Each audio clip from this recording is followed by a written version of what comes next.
Banyak orang punya rumah, tapi tiap malam tidurnya tidak tenang.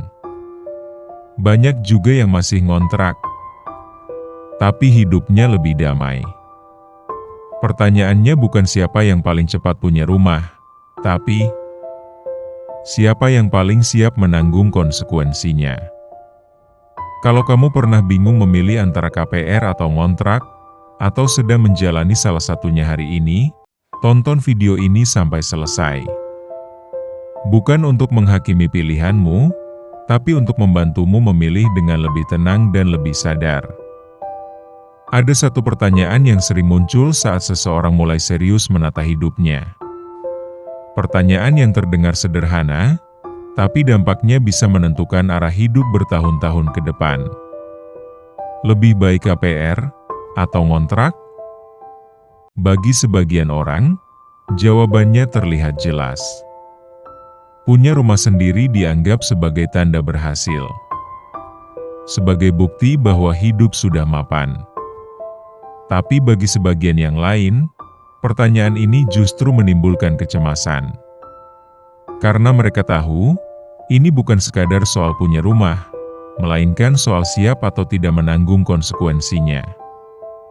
KPR dan ngontrak bukan hanya pilihan finansial. Ini adalah pilihan gaya hidup. Pilihan tentang bagaimana kita ingin menjalani hari-hari kita dengan lebih tenang atau dengan tekanan.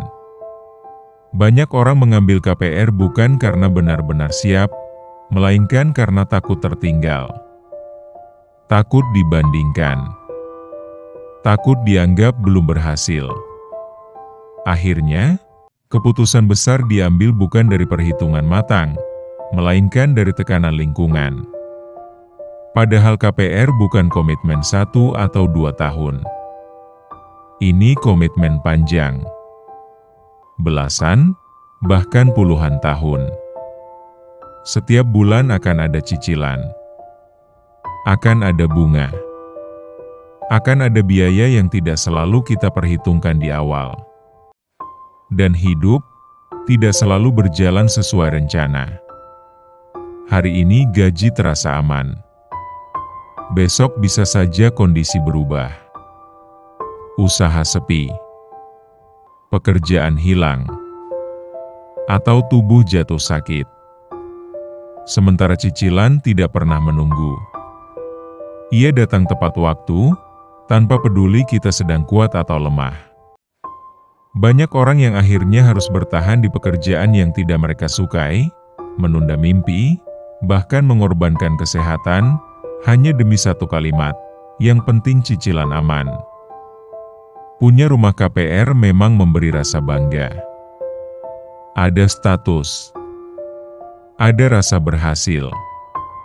Tapi di balik itu, ada tekanan mental yang jarang dibicarakan. Tekanan untuk selalu kuat. Tekanan untuk tidak boleh gagal.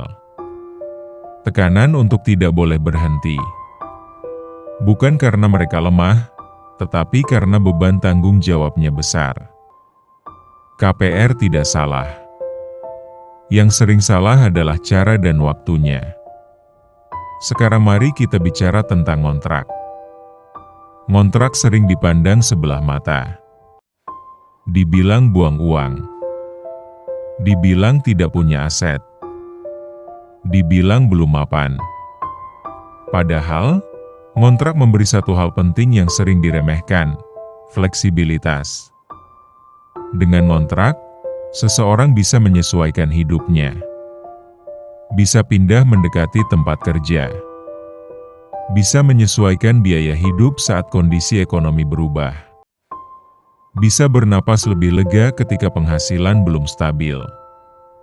Uang yang tidak terikat cicilan besar, bisa dialihkan untuk dana darurat, untuk pendidikan anak, untuk modal usaha, atau untuk menenangkan pikiran. Ngontrak bukan tanda kegagalan. Kadang justru tanda kesadaran diri.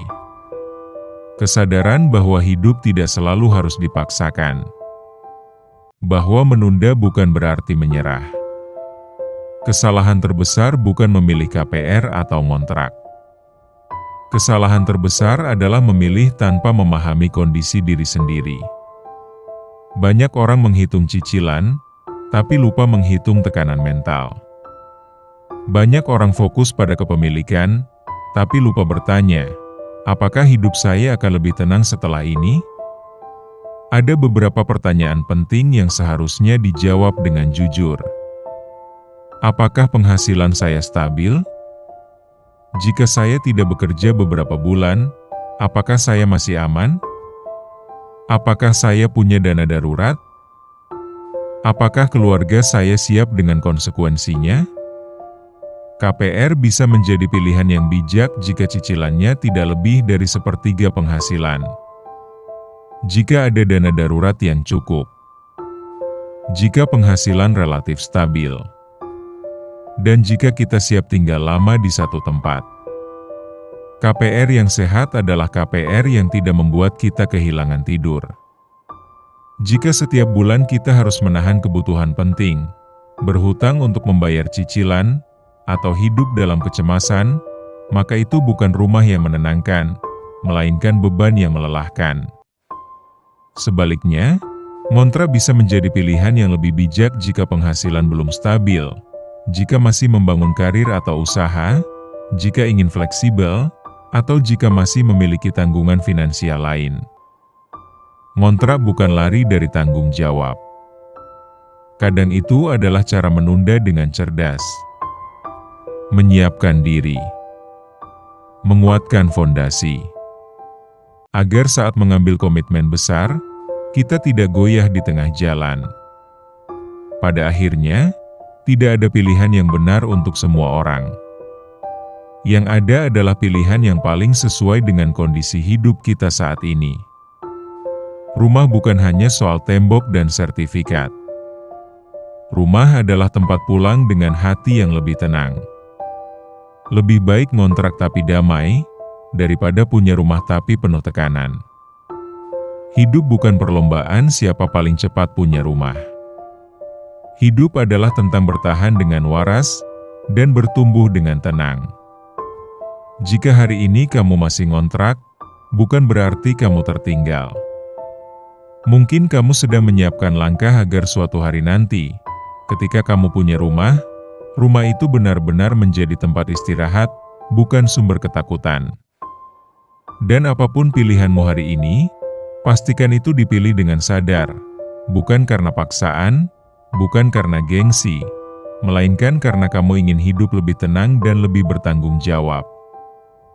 Jika kamu suka video seperti ini, jangan lupa bantu like, komen, dan subscribe. Terima kasih.